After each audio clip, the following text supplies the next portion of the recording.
오늘 본문 1절의 말씀은 어제 말씀에 이어서 하나님께 드리는 제사에 대해서 기록하고 있습니다. 오늘 1절에 이렇게 기록하고 있습니다. 흠이나 악질이 있는 소와 양은 아무것도 내 하나님 여호와께 드리지 말지니 이는 내 하나님 여호와께 가증한 것이 됨이니라. 아멘. 하나님께 제사를 드릴 때 중요한 것은 바로 제물입니다. 아무 것이나 제물로 드려서는 안 되고 흠이나 악질이 없는 제물로 드려야 합니다. 이것은 하나님께서 원하시는 제사가 형식적으로 소나 양이나 정해진 동물을 잡아서 드리기만 하면 되는 것이 아니라 그 의식을 통해서 우리의 마음의 중심을 받으시기 원하시기 때문입니다.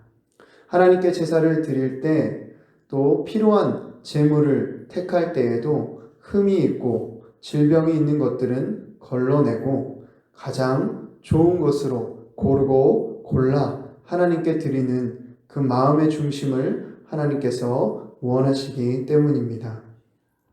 오늘 우리도 마찬가지입니다. 우리는 무엇을 하나님께 드리고 있습니까? 단지 헌금에만 국한되는 것이 아닙니다. 우리가 하나님께 드리는 모든 섬김과 헌신과 시간과 물질을 돌아봐야 합니다. 하나님께 무엇인가 드릴 때 다 쓰고 남은 것으로 드리지 않습니까? 하루 종일 세상의 일에 쓸 시간을 다 쓰고 조금 남은 시간 마지못해서 하나님께 드리고 있지는 않습니까? 교회에서 봉사하고 섬길 때에도 최선의 것으로 가장 좋은 것으로 나의 몸을 드리며 섬기고 있습니까? 겉모양은 섬기고 있지만, 겉모양은 헌신하고 있지만 우리 마음이 주님을 향하지 않고 있다면 주님께서 기뻐하시는 헌신이 될 수 없습니다. 이를 기억하며 우리의 겉모양뿐만이 아니라 우리의 마음의 중심을 주님께 드리며 가장 좋은 것으로, 가장 아름다운 것으로 드리는 저와 여러분 되기를 바랍니다. 이어지는 2절부터 7절 말씀에서는 우상 숭배의 죄악을 저지른 자들을 어떻게 처리해야 할지 구체적으로 기록하고 있습니다. 뭐라고 말하고 있습니까? 4절부터 7절 말씀에 보니까 우상 숭배한 일이 알려지게 되면 그것에 대해서 자세히 조사해 보고 그것이 사실인지 두세 사람의 증언을 통해 확증하고 그 이후에는 그 대상이 남자이든 여자이든 불문하고 성 밖으로 끌어내어 돌로 쳐 죽이되 이 일에 대해 증언한 자가 먼저 돌을 던지고 그 후에 나머지 백성들이 돌로 쳐 죽이라고 말하고 있습니다. 여러분, 돌에 맞아보신 적이 있습니까? 우리가 걸어가다가 손톱만한 돌이 우리에게 튕겨져 와서 맞아도 아픈데 주먹만한 돌로 수백 명, 수천 명의 사람들이 죽을 때까지 던져서 맞는다면 얼마나 고통스러울까요? 그런데 이렇게 고통스러운 사형의 집행을 하나님께서는 우상 숭배한 자들에게 가감없이 시행하라고 말씀하십니다. 왜 그렇습니까? 7절 하반절에 보니까 이와 같이 하여 너희 중에 악을 제할지니라 라고 말씀하십니다. 악한 일은 전염성이 강합니다. 악한 일은 한 사람이 행하면 금세 다른 사람들이 따라 행하게 됩니다. 또 금세 온 공동체에 퍼지게 됩니다. 그렇기 때문에 하나님께서 가장 가증히 여기시는 우상 숭배 일에 대해서 확실하고 철저하게 처벌하게 하심으로 이와 같은 죄악이 이스라엘에 퍼지지 않도록 하신 것입니다. 하나님께서는 가나안 땅을 목전에 두고 있는 이스라엘 백성들에게 돌에 맞아 죽을 각오를 하고 우상을 섬기든지 아니면 하나님만 경배하며 복을 받든지 둘 중에 하나를 택하라 말씀하고 계시는 것입니다. 이 말씀을 오늘날 우리에게 적용한다면 어떻게 될까요? 우리가 하나님보다 더 사랑하고 즐거워하고 의지하는 모든 것이 우상인데 그러면 우리에게 주어질 결론은 무엇입니까? 우리가 우상을 이 땅에서 섬기는 그 모습대로 구약시대의 말씀을 따라 적용한다면 우리는 돌에 맞아 죽는 것이 우리의 삶의 결론이 될 것입니다. 하나님의 심판을 받아 지옥에 떨어지는 것이 우리의 결론이 될 것입니다. 그런데 어떻습니까? 우리가 받아야 할 심판을 예수님께서 대신 받으셨습니다. 우리가 당해야 할 고통을 예수님께서 대신 당하셨습니다. 우리가 죽어야 할 그 자리에 주님께서 대신하여 죽으셨습니다. 그러므로 우리는 우리의 마음의 악한 우상들을 무너뜨리기 위해서 주님의 십자가 앞으로 날마다 더 가까이 나아가야 합니다.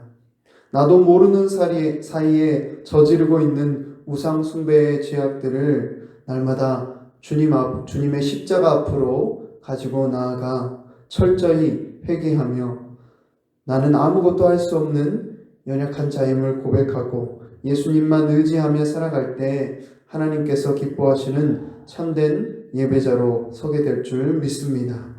우리의 힘으로 우상 숭배의 죄악을 끊을 수 없음을 주님께서 아셨기 때문에 우리를 대신하여 주님께서 십자가에 죽으신 것입니다. 그 은혜를 기억하며 날마다 주님의 십자가를 바라보며 회개하며 감사하며 주님만 따라가는 저와 여러분 되기를 바랍니다. 마지막으로 본문 8절부터 13절의 말씀에서는 이스라엘 백성 간에 다툼이나 싸움이 일어났을 때 판결이 어려우면 어떻게 처리하는지 말씀하십니다. 백성 간에 다툼이 일어났을 때 판결이 어렵게 되면 어떻게 해야 합니까? 9절 말씀해 보니까 하나님께서 택하신 곳으로 가서 제사장과 재판장에게 물으라고 말씀하십니다. 그리고 제사장과 재판장이 율법에 따라 판결하면 그 판결대로 좌로나 우로나 치우치지 말고 행하라고 말씀하십니다. 만약 그 판결에 대해 듣지 않고 무법하게 행하는 자가 있다면 그 자를 죽여서 악을 제하여 버리라고 말씀하십니다.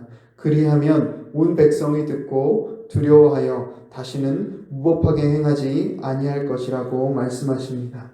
이것은 무엇을 말하는 것입니까? 말씀에 순종하는 삶은 제사뿐만이 아니라 그 대상이 하나님이었을 때뿐만이 아니라 사람과 사람 간의 사이에 일어난 모든 일들도 말씀이 기준이 되어야 한다는 것입니다.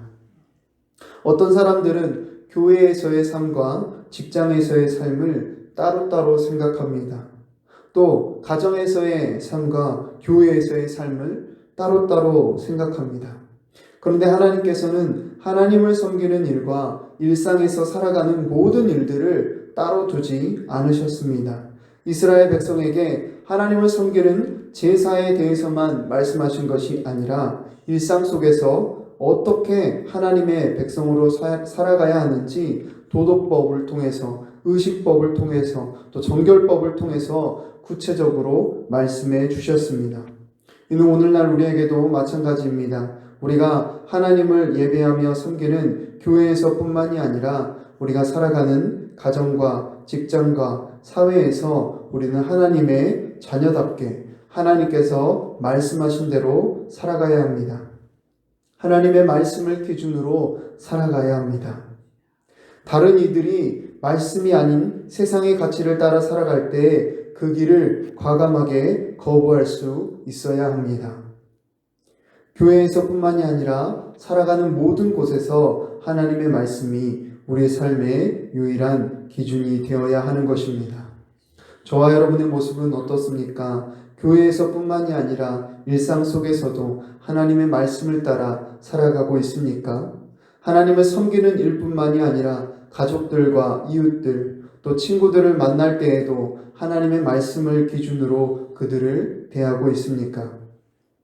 이 자리에 함께한 저와 여러분들이 언제 어느 곳에 있든지 하나님의 말씀을 기준으로 살아가는 은혜가 있기를 바랍니다.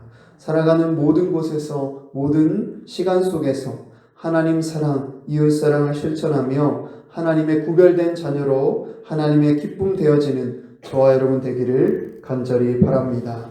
기도하겠습니다. 살아계신 하나님, 은혜를 감사합니다. 오늘도 새 하루를 허락하시고 주님 전에 나와 예배하며 또 기도함으로 나아가게 하심을 감사합니다. 하나님, 오늘 신명기 말씀을 통해 우리의 삶을 돌아봅니다. 하나님, 우리가 주님께 드리고 있는 것들 어떻게 드리고 있습니까? 하나님, 가장 좋은 것으로, 가장 아름다운 것으로 드리게 하시고 겉모양만 드리는 것이 아니라 우리의 마음의 중심과 우리의 모든 삶이 주님께 온전히 드려지게 하여 주시옵소서. 하나님, 우상 숭배한 자들은 성문 밖으로 끌어내어 돌로 쳐 죽이라 말씀하셨는데, 하나님, 우리의 삶 가운데 얼마나 많은 우상들을 섬기고 있는지 모릅니다. 하나님, 날마다 그 우상들을 주님의 십자가 앞으로 나아가 끊어내게 하여 주시고, 내가 죽어야 할 자리에 대신 죽으신 그 예수 그리스도를 바라보며 날마다 전심으로 회개하며 또 날마다 그 십자가로 인하여 감사하며 기뻐하며 예수 그리스도만 따라 살아가는 우리의 삶 되게 하여 주시옵소서. 하나님, 교회에서만 주님을 섬기는 것이 아니라 가정에서, 직장에서, 주님께서 부르신 모든 곳에서 하나님의 말씀을 기준으로 살아가며 하나님만 섬기는 우리의 인생 되게 하여 주시옵소서. 감사하며 예수님의 이름으로 기도합니다. 아멘.